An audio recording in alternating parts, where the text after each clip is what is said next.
Hi students, this is Rebecca Deal from Arya Knowledge Spot. How are you all? Hope so you're doing good. Today we have to solve a review exercise of chapter number 2 from the class 9th, and this chapter is real and complex number. So first we have to solve the multiple choice question that we have to choose the correct answer, the correct option. We're not just going to choose the correct option, but we have to actually do the question or solve the question properly. So we have to start thoroughly. The very first question is, this is 27x power minus 1 minus 2 by 3. First of all, as you can see, the power is negative. So we'll solve this. We can make it positive. And if you don't want to do like this, you can do directly. अब देखें कि 27 को break कर सकते हैं 3 power 3 and x power 1 as it is. अब ये जो होल पावर है, ये बारी बारी दोनों पावर से क्या हो जाएगी अंदर, यानी कि मल्टीप्लाई हो जाएगी. तो इस तरह से इसको ऐसे लिखें. ये 3 से कैंसिल हो जाएगा, 3 की पावर -2. और अगर यहाँ देखें तो माइनस माइनस प्लस ये फर्दर सॉल्व नहीं हो सकता, तो ये क्या होगा 2/3 आएगा. अगर हम इसको पॉजिटिव बनाना चाहते हैं तो ऑफ कोर्स इसको हम डिनोमिनेटर में लेके चले जाएंगे. तो इसको डिनोमिनेटर में लेके जाएंगे तो ये आपका आंसर रहेगा 3 पावर 2. तो 3 पावर 2 का मतलब क्या है 9. और अगर हम इसको फर्दर, ये हमें पता है इसकी एक्सपोनेंशियल फॉर्म, इसकी रेडिकल फॉर्म अगर लेके जाते हैं तो ये कुछ इस तरह से होगा. और इसको फर्दर सॉल्व करें तो ये एक्स स्क्वायर यूँ, और ये इसकी रेडिकल फॉर्म इधर आ जाएगा, और ये इसका पूरा जो है इसका क्या है आंसर है. मीन्स ये स्क्वायर है और ये 1/3 क्यूब रूट है, जिसको हम इस तरह से लिख सकते हैं. तो अगर हम अपनी मैच करें कि हमारा कौन सा जो ऑप्शन है वो मैच हो रहा है, तो जो हमारी फर्स्ट ऑप्शन है ये है, इसके साथ मैच हो रहा है, ये इसका क्या है आंसर है. ठीक है, इसको ना देखें, ये ऑलरेडी किसी की बुक है जिस पर पहले मार्क है. Actually this is the real answer. Okay, अब ये right this in exponential form. देखें तो अगर ये हमारे पास एक्सपोनेंशियल फॉर्म नहीं है बल्कि ये रेडिकल फॉर्म है, और हमें चाहिए एक एक्सपोनेंशियल फॉर्म.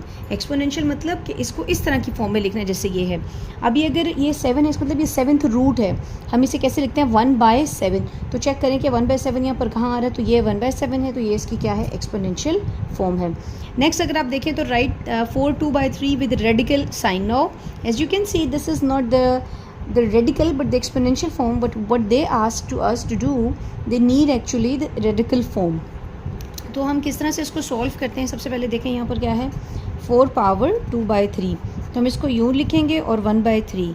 उसके बाद 4 पावर 2 का मतलब क्या है 16, और ये इसकी ये पावर है. और अगर हम इसको नहीं भी, अगर हमारे ऑप्शन देखें तो कहीं 16 है, आपने ज़रूर अपने ऑप्शन पे नज़र रखनी है कि आपके ऑप्शन के पास 16 नहीं है. इट मीन्स कि हम इसको यूँ ओपन नहीं करेंगे. एक्चुअली मैंने वहाँ देखा नहीं. और देखें ये 4 पावर 2 है, इसको एज इट इज़ रहने दें, और ये क्यूब रूट है, तो डेफिनेटली आप इसको इस तरह से लिख सकते हैं. तो जो हमारे पास इसकी फॉर्म बन रही है, the very first form is this one. The next one is in this the radicand is the no, what is the radicand actually? जो भी चीज़ हम स्क्वायर रूट में लिखते हैं और जो हमारे पास रेडिकल के अंदर जो नंबर होता है, that is actually called the radicand. Now the radicand is 35. जो स्क्वायर रूट के अंदर नंबर आपके पास है वो आपका क्या है रेडिकैंड है. अगर नेक्स्ट देखें तो ये क्वेश्चन अगर हम इसको सॉल्व करें तो ये हमारे पास है 25 डिवाइडेड बाई 16, और इसकी पावर क्या है -1/2. as I have told you in the exercises, when we have done the exercises, कि हम इसकी पावर को भी क्या बना सकते हैं पॉजिटिव बना सकते हैं. How, like you can just shift these numbers. You have to take the reciprocal of this fraction, then automatically you will get positive 1/2. अगर हम इसको फर्दर सॉल्व करें 4 पावर 2 and 5 पावर 2, अब ये इससे कैंसिल हो जाएगा, 2 से कैंसिल, ये इससे कैंसिल, तो क्या जाएगा 4/5. तो इसका आंसर क्या आ रहा है 4/5. तो ये है इसकी राइट ऑप्शन. ठीक है, नेक्स्ट है द कॉन्जुगेट ऑफ दिस. इसका कॉन्जुगेट मालूम करेंगे. अगर इसका कॉन्जुगेट मालूम करेंगे पॉजिटिव है तो क्या हो जाएगा नेगेटिव. वो भी किसका नेगेटिव होता है, मतलब जितने भी हमारे पास इमेजिनरी पार्ट होते हैं उसका हम क्या कहते हैं नेगेटिव ले लेते हैं, रियल एज इट इज़ आएगा. तो ये क्या होगा 5 - 4 अयोटा. अब वैल्यू ऑफ अयोटा 9 को अगर हम सॉल्व करें तो अयोटा 9 आपके पास, इसको सॉल्व किस तरह कर सकते हैं, ये हो जाएगा अयोटा 8 अयोटा 1, 8 + 1 9 हो जाएगा. तो ये हो जाएगा 2 4 8 और अयोटा 1. अयोटा स्क्वायर -1 के बराबर है, ये आ गया. और ये हो जाएगा -1 की पावर 4 है. इसका मतलब इसको कितनी बार मल्टीप्लाई करेंगे, क्योंकि ये वो आपके पास इवन है तो नेगेटिव क्या हो जाएगा पॉजिटिव में कन्वर्ट हो जाएगा, 1 आएगा. और 1 को जब अयोटा से मल्टीप्लाई करेंगे you will get simple iota. तो ये है इसका आंसर. देख लें कि यहाँ पर सी इसकी जो राइट ऑप्शन है. Every real number is a complex number. हमारे पास जितने भी रियल नंबर होते हैं हम उनको कॉम्प्लेक्स बना सकते हैं. तो ये लिखेंगे कि हर जो रियल नंबर है वो एक्चुअली क्या होता है, उसको कॉम्प्लेक्स नंबर कहा जा सकता है. ठीक है। उसके बाद देखें आपके पास क्या है, real part of this is, इसको अगर हम सॉल्व करें, this is the real part 2ab, इसको हम सॉल्व करते हैं। आपके पास क्या है, दिस इज़ 2ab, यहाँ पर अगर चेक करें तो 2ab एज इट इज़ आ जाएगा। ये अयोटा है, अयोटा स्क्वायर की वैल्यू -1 है, तो ये आ जाएगा 2ab aorta plus minus minus, ये हो गया। इसको फर्दर अगर हम सॉल्व करें तो वैसे वो अगर ना भी सॉल्व करें, वैसे वो कहना चाहते हैं कि इसका रियल पार्ट ढूंढ के बताएं। तो अगर हम इसको देखें, अगर फर्दर कर भी दें, एक दफ़ा 2ab को अयोटा से मल्टीप्लाई करें, फिर 2ab को 1 से मल्टीप्लाई करें, तो इसका जो रियल पार्ट है वो आपको नज़र आ रहा है। जो अयोटा के साथ नहीं होता वो इसका रियल पार्ट है। तो जो इसका रियल पार्ट है वो आपके पास क्या है, ये वाला जो 2ab है, -2ab। Don't forget to write negative with that number. अगर उसका नेगेटिव नंबर है तो वो आपको बताना पड़ेगा। पॉजिटिव क्योंकि हम मेंशन नहीं करते, तो नेगेटिव होगा तो definitely you have to mention. Now the real part आप देखें तो क्या है, -2ab। नेक्स्ट, अब नेक्स्ट क्वेश्चन में इसका हमने क्या करना है, इमेजिनरी पार्ट ढूंढना है। तो एक्चुअली जो क्वेश्चन है आपके पास वो है, ये आपके पास क्वेश्चन है, इसको मल्टीप्लाई करें, ये आ जाएगा 3 iota square minus plus minus 2 iota, ये आ जाएगा अयोटा स्क्वायर -1 हो जाएगा। अब ये होगा +3, 3 1 जा 3 -2 iota. They are asking for the imaginary part. As you can see this is not the imaginary part, rather this is the imaginary part iota के साथ जो भी नंबर है, and the number that is with iota is -2। So this is your right option.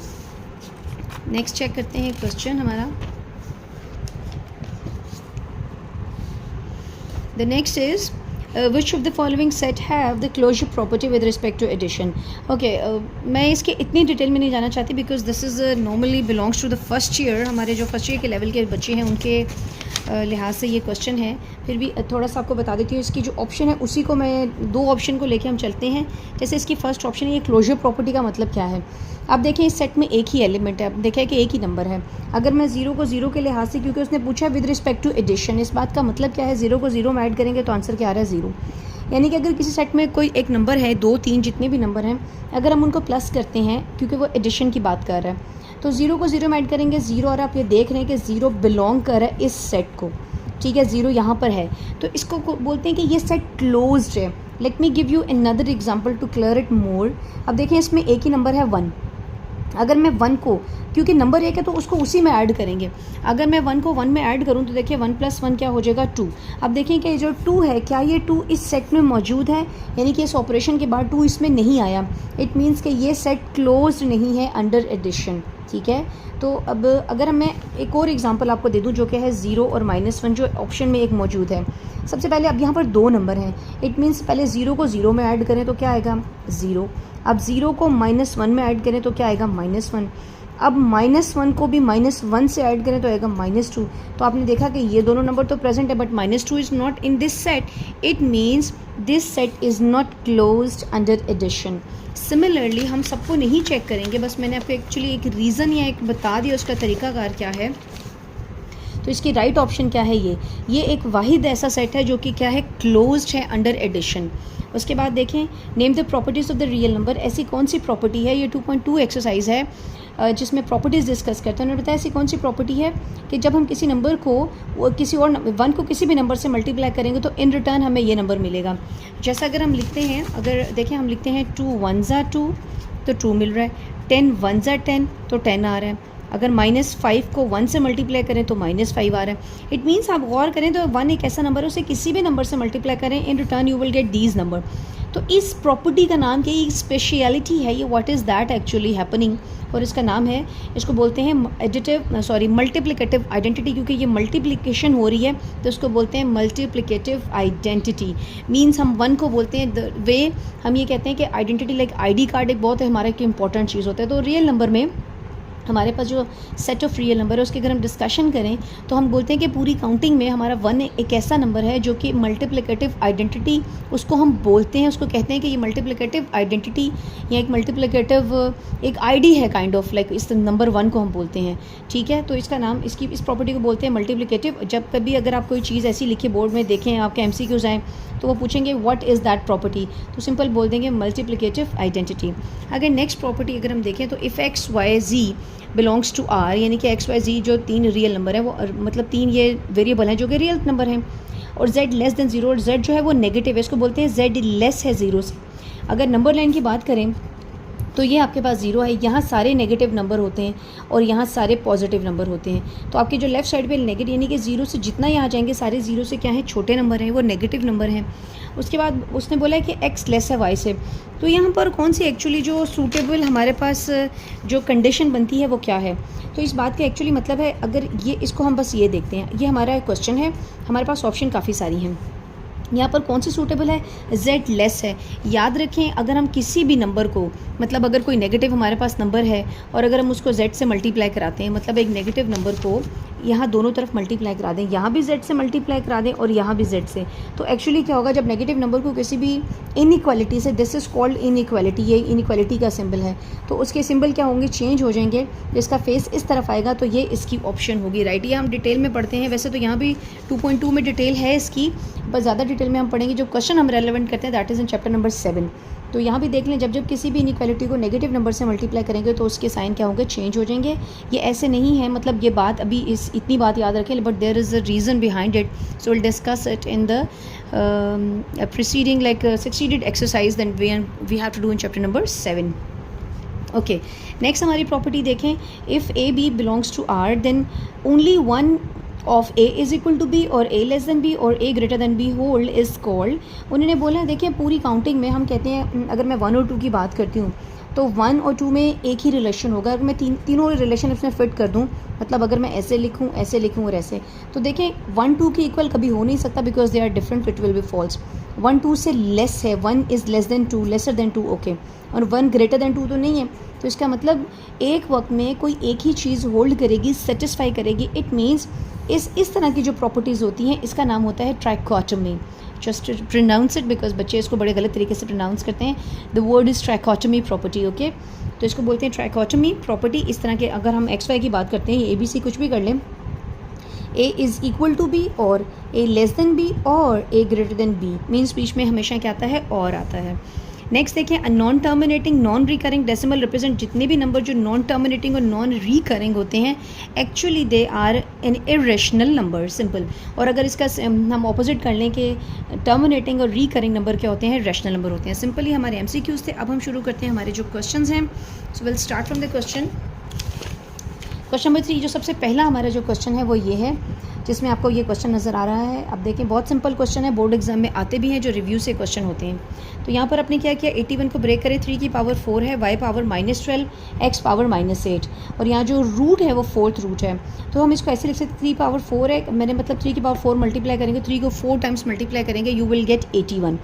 उसके बाद देखें, y को break करें, 3 4 ज़ा 12 और ये है 2 4 ज़ा 8। मैंने बाहर क्यों इस 4 को रखा है, ताकि मेरा जो रूट है वो 4 है, ताकि 4 4 से क्या हो जाएगा, कैंसिल होगा। तो देखें बारी बारी सारी पावर से मल्टीप्लाई हो जाएंगी, 4 4 से कैंसिल, फिर 4 4 से कैंसिल, फिर 4 4 से कैंसिल। तो यहाँ रह जाएगा y पावर -3, x पावर -2। क्योंकि दोनों नेगेटिव हैं, इनको नीचे ले जाएँ तो ये क्या बन जाएगा, पॉजिटिव बन जाएगा। नेक्स्ट देखें, यहाँ पर आपके पास क्या है, इसको और फर्दर ब्रेक करें। अच्छा, ये रिपीटेड क्वेश्चन है, इसको नेक्स्ट पेज पे करेंगे, क्योंकि यहाँ ये 2 बार मुझसे हो गया। इसको मैंने होल्ड कीजिए प्लीज़, ये यहाँ है क्वेश्चन, ओके। इसमें क्या है, ये क्वेश्चन आपको नज़र आ रहा है, 5 पावर 2 25, ये एज इट इज़ आ गया। अब सब पे स्क्वायर रूट सेपरेट कर दें, तो देखें ये से कैंसिल, ये आपको पता है कि हम 10 को ब्रेक कर सकते हैं, 5 2 ज़ा 10 और n एज इट इज़ आएगा, 4 2 ज़ा 8 और m एज इट इज़। ये इससे कैंसिल, ये इससे कैंसिल, ये भी कैंसिल हो गया। तो ये कैंसिलेशन के बाद ये नंबर रह जाएंगे, तो ये आपका आंसर आ गया 5n और 4m। अब करते हैं इसका जो थर्ड पोर्शन है। थर्ड हमारे पास है x power 3 y 4 z 5 x -2 y -1 z -5 और पावर 1/5 है। अब ये नेगेटिव है, ऊपर जाके क्या हो जाएगी, पॉजिटिव। ये नेगेटिव है, ऊपर जाके पॉजिटिव। ये नेगेटिव है, ऊपर जाके पॉजिटिव। ये सारी बातें हम अपनी जो एक्चुअल जो क्योंकि ये रिव्यू है, इसके जो रेलेवेंट एक्सरसाइज है वो आप ज़रूर देख लें। तो मेरे मतलब चैनल पे ये सारी अवेलेबल हैं, 2.2 2.3। तो अगर वो करेंगे तो डेफिनेटली यहाँ पर आपको कोई डिफ़िकल्टी नहीं होगी। जब हम पावर्स को पॉजिटिव बनाना चाहते हैं तो हम उनको शिफ्ट कर देते हैं, अगर वो ऊपर है तो नीचे लें, नीचे है तो ऊपर ले जाएं, तो डेफिनेटली उनके साइन क्या हो जाते हैं, ऑपोजिट या रिवर्स हो जाते हैं, चेंज हो जाते हैं। तो 3 + 2 5, 4 + 1 5, 5 + 5 10। अब बारी बारी हर पावर अंदर जाके पावर से क्या हो जाएगी, मल्टीप्लाई हो जाएगी। जो चीज़ें कैंसिल हो रही हैं कैंसिल कर दें, ये कैंसिल और 5 1 ज़ा 5, 5 2 ज़ा 10। तो ये रिमेनिंग इसका यही इसका क्या है, आंसर आ गया है। नेक्स्ट देखिए, ये थर्ड था। अब देखिए 4 पे, ये सेकंड था, वो थर्ड, अब ये 4 है। अब ये क्वेश्चन आपको नज़र आ रहा है, सबसे पहले क्या किया है, 2 की पावर 5 32 है, 5 पावर 4 625 है, मतलब 5 को 4 बार मल्टीप्लाई करेंगे तो यू विल गेट 625। ये 4 नीचे पॉजिटिव है, ऊपर ले जाए नेगेटिव हो जाएगा, ताकि बेसिस को इकट्ठा रखें और ताकि उसको ज़्यादा सिंप्लीफाई कर सकें। ये y की पावर 1 है, ऊपर जाके नेगेटिव हो जाएगी, z की पावर -4 है, ऊपर जाके पॉजिटिव हो जाएगी, -6 -4 10 -4 -1 5 4 + 1 5। अब क्या करेंगे, बारी बारी हर पावर को अंदर मल्टीप्लाई कर देते हैं सारी की सारी पावर्स के साथ। क्या जाएगा, 5 × 2/5 -10 × 2/5 5 इंटू देन -5 2/5 और ये लास्ट में आ गया। जो जो कैंसिलेशन हो रहा है देखें यहाँ पर कैंसिल, 5 1 5 5 2 10, ये 5 5 से कैंसिल और ये 5 5 से cancel. Remaining 2 power 2 x power 2 2 4 आ जाएगा, ये minus sign as it is है, 2 1 2 नेगेटिव साइन और ये 2 आ गया। अब क्या करेंगे, जो जो चीज़ें नेगेटिव हैं ऑफ कोर्स आप उनको उठा के नीचे ले जाएंगे तो उनकी पावर क्या बन जाएगी, पॉजिटिव आ जाएगी। तो ये भी पॉजिटिव आ गया, बाकी 2 पावर 2 का मतलब 4 है, z ऑलरेडी पॉजिटिव है, don't take it anywhere, this is okay at that plate, okay and now this will be as it is. ठीक है, अब इसको फर्दर सॉल्व करने की ज़रूरत नहीं है। अब चलते हैं हमारे नेक्स्ट क्वेश्चन पे, that is question number 4, a very important long question, could be demanded in your board exam. So here you have the question, ऐसा सेम क्वेश्चन हमारी 2.4 में था, but the difference was there, यहाँ पर 1/2 था, -1/2 था, यहाँ पर -3/2 है, वहाँ पर -1/2 था, अदरवाइज ये दोनों सेम क्वेश्चन है। सबसे पहले क्या करेंगे, 6 की power 3 will gives you 216 power as it is, 5 power 2 25 1/2 as it is, ये नेगेटिव है, इसको ऊपर जाके क्या बना दें, पॉजिटिव। अब देखें कि ये जो 3 3 से क्या हो गया, कैंसिल हो गया, 5 ये 2 2 से कैंसिल हो गया। अब इसको लिखेंगे 4, आपको पता है कि 0.04 ऑफ कोर्स हम लिख सकते हैं 4/100, पॉइंट की जगह 1, अगर 2 नंबर है तो 2 0 लगा दें। इसकी कर दें कैंसिलेशन, 4 1 4 425 100। अब क्या करेंगे, इसके बाद यहाँ आ जाए, 5 की पावर 2 विल गिव्स यू 25, बारी बारी ये तो एज इट इज़ आ रहे हैं। अब ये जो पावर है, क्योंकि ऊपर तो 1 है, उसको कुछ करने की ज़रूरत नहीं है, ये पावर इस पावर से क्या हो जाएगी, मल्टीप्लाई, 2 2 से कैंसिल हो जाएगा, 5 पावर 3, उसके बाद क्या हो जाएगा 5 1 5 3, तो ये कैंसिल हो जाएगा 5 पावर 2। अब इसको इससे मल्टीप्लाई करेंगे, ये दोनों जो पावर है स्क्वायर रूट से कैंसिल हो जाएंगी, so you will get your answer. ये मुश्किल बिल्कुल नहीं है, रिव्यू के क्वेश्चन, इस रिव्यू के क्वेश्चन कम से कम बहुत आसान है। नेक्स्ट देखें, another important board demanding question, this is so simple but of course important for the board exam. Okay, यहाँ देखें, ये आपके सब क्वेश्चन आपको नज़र आ रहा है, ये सिंप्लीफाई करना है, ये बेसिस सेम है तो पावर्स ऑफ कोर्स ऊपर जाके नेगेटिव हो जाएंगी, ये पावर एज इट इज़, ये q - r हो जाएगा, q + r, ये बेसिस सेम है, power z p + r p - r। अब पावर को पावर से ये इकट्ठे करके लिख दें, डायरेक्ट भी बच्चे कभी कर लेते हैं, अगर नहीं करना तो पहले ऐसे कर लें, फिर पावर को पावर के साथ मिला के लिखें, मीन्स मल्टीप्लिकेशन की फॉर्म में। Here you have to apply the formula, that is p square minus q square, q square minus r square, p square minus r square. मेरा ख्याल है, yes I have repeated that step in the next page so that you're not having the difficulty. ये repeated step है। उसके बाद क्या करेंगे, basis same है, पावर्स को ऐड कर दें, p square minus q square plus q square minus r square divided as it is, ये भी as it is। अब देखें, ये एक चीज़ जो कैंसिल हो रही है, दैट इज़ ये दोनों टर्म हमारी कैंसिल होगी क्योंकि हमारे नंबर सेम है और साइन ऑपोजिट हैं। उसके बाद क्या करेंगे, p square minus r square, ये एज इट इज़। अब डिवीजन की फॉर्म में लिख देंगे क्योंकि यहाँ डिवीजन है। अब क्या करेंगे, इसको 1/5 को सेपरेट, ऊपर 1 है, 1/5 को सेपरेट लिखा जा सकता है, ये बेसिस हमारी बिल्कुल सेम है, ये a और ये ऊपर जाके इनके साइन चेंज हो जाएंगे, ऊपर a p स्क्वायर माइनस, मतलब हम इसको ऐसे लिख सकते हैं 1/5 a क्या है, p square minus r square dot, इसको अगर मैं ऊपर ले जाऊँ तो ये अगर p स्क्वायर नेगेटिव पॉजिटिव है तो ऊपर जाके नेगेटिव हो जाएगा, ये नेगेटिव ऊपर जाके क्या हो जाएगा, पॉजिटिव। उसके अगर ये स्टेप स्किप करना चाहते हैं तो डायरेक्ट कर लें, अदरवाइज़ ये भी करना चाहते हैं ऐसे कर लें। अब बेसिस से तो पावर्स ऐड हो जाएंगी, इनको इकट्ठा करके लिख दें तो देखिए सब कुछ कैंसिल हो गया, तो a की पावर 0 विच मीन्स 1 और 1/5 को 1 से मल्टीप्लाई करेंगे, you will gate 1/5। Next question देखें, बहुत सिंपल क्वेश्चन, ये बेसिस सेम है तो ऑफ कोर्स ऊपर जाके पावर्स चेंज हो जाएंगी, ये -l और -m, ये -m और -n और ये -n और -l होगा। अब 2l - 1l will give you 1l, 2m - m will give you 1m, 2n - n give you n। अब बेसिस सेम तो पावर्स ऐड हो जाएंगी, देखिए ये सब की बेसिस सेम है, l - m plus m - m plus n -l, सब कुछ कैंसिल हो जाएगा। यहाँ पर देखें, ये कैंसिल, ये कैंसिल, ये a power 0 will gives you 1। That's so simple, super cool, easy question and also important. Now the last question we have, again तीनों पर एक सेम क्यूब रूट अप्लाई हो रहा है, इसका भी क्यूब रूट है, ये भी क्यूब रूट है, ये भी क्यूब रूट। वाई नॉट को हम एक प्रॉपर्टी को यूज़ करते हैं, तीनों को एक ही क्यूब रूट में रख दिया जाए या तीनों को एक ही क्यूब रूट अलॉट कर दिया जाए, तो सब कुछ देखिए कैंसिल हो रहा है, ये ऐसे ये सब कैंसिल हो गया। और यहाँ पर कुछ जब सब कुछ कैंसिलेशन, तो यूर ऑलवेज गेट 1, यहाँ पर क्यूब रूट है, 1 का क्यूब रूट लेंगे तो of course you will gate 1 and that is your answer. So that was the last question. Hope so you will get it, and the things are so simple. Of course, you do more and more practice to get in a simple way. I'll see you in the next video. Till then, take care. Bye bye.